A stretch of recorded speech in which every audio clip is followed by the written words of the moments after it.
Welcome to the Genius Factory. Enjoy the video. In this video, I will show you how to open your Buick Enclave hood. First, find the primary hood release lever, typically located on the driver's side, near the kick panel. Give it a firm pull. You'll hear a click as the hood partially unlatches. This action releases the first of two latches. Now, move to the front of your vehicle to complete the process. It's a straightforward two-step operation. Once at the front, gently lift the hood a few inches.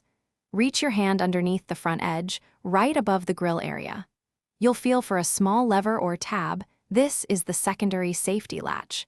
It's designed to keep the hood securely closed, even if the primary latch is accidentally released. Locating this can sometimes take a moment, but it's usually centered. Hey everyone, if you're finding this video helpful, please hit that like button and subscribe for more useful tips. Quick recommendation: on another note, make meal prep a breeze with these fantastic leak-proof containers. They're perfect for keeping your food fresh and organized. You can find the link to these and other great deals in the video description below. Now, let's get back to the video.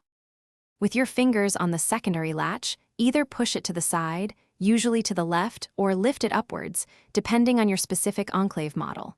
While holding this lever, gently lift the hood all the way up. It should now open freely. Make sure there are no tools or items on the engine that could obstruct the hood's path. You're almost there. Now that the hood is open, you'll need to secure it. Look for the hood prop rod, usually clipped to the underside of the hood itself. Carefully unclip it and insert the end into the designated hole in the engine bay. This hole is often marked or easily identifiable. Double-check that the rod is firmly seated and the hood is stable before working under it.